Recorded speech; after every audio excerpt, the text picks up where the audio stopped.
Thank you, and everyone who's gathered here.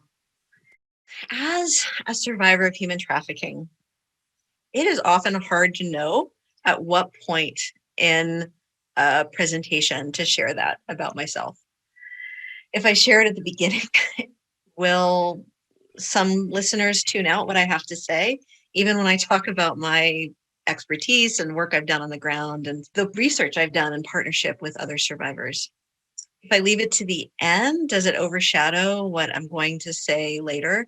Will people spend the whole time wondering about my experience and maybe not hearing what I have to say? So when survivor leaders get together, we sometimes strategize how and when is the right moment to share about our experience. I'm a survivor of human trafficking. Different survivors have different experiences, but my experience was when I was very young, when I was old enough that what mattered to me was my crayons and my stuffed animals. I was taken by someone I trusted, someone who my family trusted, someone who really our whole community trusted, um, to a roadside truck stop, to different roadside motels where I was traumatized and exploited. I wasn't able to get away from that experience when I was a young child or when I was a older child or a teenager. I wasn't able to get away from that experience until I was 17. And to get away from the trafficking, I had to leave my community. I had to leave everyone I knew and start over. And I came out here to California where I went into hiding. Now, while I was in hiding, I was able to build a good life for myself. I was able to access education. I was able to get a job and build a career and eventually became executive at a small tech company. And throughout that time, I was living in a lot of fear. Yes, I was living in fear that my trafficker might find me. That was a reality in my life until my trafficker passed away. But I also lived in fear that if anyone knew about what had happened to me, if anyone knew about my childhood experiences, the shame that I felt from those experiences would be projected onto me. Because the reality was, people who had experiences like me were arrested, were blamed, or criminalized. And so I thought everything I had built in my life, if people knew about my experience, that everything would come crashing down. When I think about the world we want to live in a world where everyone has what they need, where children can thrive, where there is no violence or poverty or inequity, I am filled with hope and I am filled with joy and passion. And when I think about the world we are in right now, the structures and systems that we live in right now, all of that hope and passion and joy just comes crashing down because there is a distance between where we are now, the world we live in, and that world that we could create together, filled with possibility. And when I think of models of how we can bridge from the world that we are in and that world we could create, the models I see are survivors who have created a way for themselves out of nothing. Survivors who have found ways to bridge every barrier and obstacle and create a life for ourselves. And so I know that these two worlds that are so far apart can be bridged, and that how we bridge that is by listening to and learning from and following survivor leaders. And yet, when so many people who have lived experience of human trafficking or domestic violence or all sorts of the harms that can happen in our society towards people, so often we aren't included in the movements that are created to help us. The first gift I experienced of the anti-trafficking movement was language. It helped me to understand my experience, to understand that it was legally understood to be human trafficking. Not the language that my trafficker had used on me that put all of the stigma and all of the blame onto myself, but human trafficking. And so having language to describe my experience meant that not only could I start to truly understand it, but also that I could be connected to people from all over the globe who had also had their freedom taken away from them. So that opened a door for healing for me. I could finally talk about and reflect what had happened. And as I did, as I was learning about my own experience and really reflecting and having a chance to heal from it, I was also able to start to understand more of the things I was hearing from the community around me. I heard from a young woman who was trafficked in a strawberry field here in Watsonville, where I'm coming to you from, who wasn't able to get the help she needed because the people around her didn't understand her experience as human trafficking. And too often, when I learned of a child who had experienced something like I did, it was because they had been sent to juvenile hall and were being criminalized for what, by every legal definition, was a serious trauma that was happening to them. So, with all of this, I remember reaching out to an organization and knowing that it was in their mission to address human trafficking. And I explained my business experience. I explained my lived experience as a survivor, and I offered to help in any way that I could.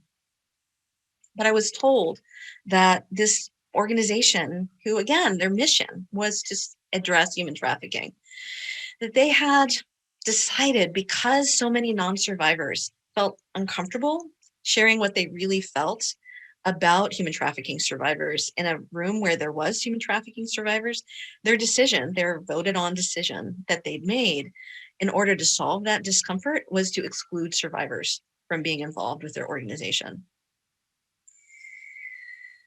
I remember when that conversation with this organizational leader ended and sitting there and just looking at the phone. I remember feeling like I had so much that I was willing to offer. And I knew that what happened to me mattered and that it was connected to other things that were happening to other people around the community who were also experiencing trafficking. But I felt so alone because the path that I saw for making a difference was cut off to me. And that those who were making decisions that impacted people like me didn't want to be accountable to us. The California CSEC Action Team Advisory Council, a group of 12 survivors from all over California who come together to talk about how we implement policy, particularly as it relates to foster youth. We did a survey of over 50 different organizations who serve foster youth throughout California about their hiring practices for human trafficking survivors. We found that a whopping 92%, the vast majority said that their services they were able to offer youth were improved when they had survivors on staff, helping them provide those services. And yet only 27%, under 30%, had survivors on staff. And every single one of those survivors was in an entry-level position. And I want to say again, 92% knew that it improved their services. The main reasons they offered for not hiring survivors were a perceived lack of skill, perceived lack of qualification. They said survivors were too traumatized. The main word they used over and over again in these surveys was lack. So I'd like to share some examples of survivor leadership from history. In the 8th century, an enslaved Sufi poet, Rabia of Basra, created poetry that inspired Rumi and generations of poets after her. Miguel de Cervantes, the author of Don Quixote, who was enslaved on a pirate ship, is credited with inventing the genre of the novel in Western civilization. Billie Holiday, who I do not even need to share about her luminous work because every one of us life has been enhanced by the incredible work. She was arrested as a minor for what would today be called trafficking and exploitation. I can name Frederick Douglass. I can name Nadia Murad, winner of the Pulitzer Peace Prize. There are so many examples I could share of survivors of slavery who would today be defined as survivors of trafficking, who literally invented genres of art and literature, who are masters of statecraft and advocacy. Through the lens of history, survivors are world changers who bear gifts that resonate across centuries. Each of these survivors was without question reaching the pinnacle of human experience. There is no lack when we look at survivor leadership throughout history. What we see are people who transformed the world. When I heard in 2014 that people were coming together to address human trafficking in our local community, I knew I needed to be a part of it. I reached out to every contact I had from anyone who knew about this organization to see if I could get an invitation to the table. And a friend offered to introduce me for the first time to Carmel Judd and Rising International, the group who was spearheading this gathering to come together. With the sting of having just been rejected because I shared I was a survivor, I was unsure how to proceed with meeting. What do I share? What do I share about my past? What would be valued about my experience? So Carmel and I sat down over chai. I shared about my expertise, my experience, and I was hesitant to share that I was a survivor of human trafficking. But I did decide to share it. And I shared that I saw that as something that would enhance my ability to be involved with the coalition, that my experience, yes, it was traumatic, yes, it was painful, but it also would help us understand and make our services as accurate as possible. Would also help us connect with other survivors. I saw it as something that would add to what we could offer. And so I asked from that, could I have a seat at that table? Could I join the coalition? And Carmel leaned forward and said, I think you should share it.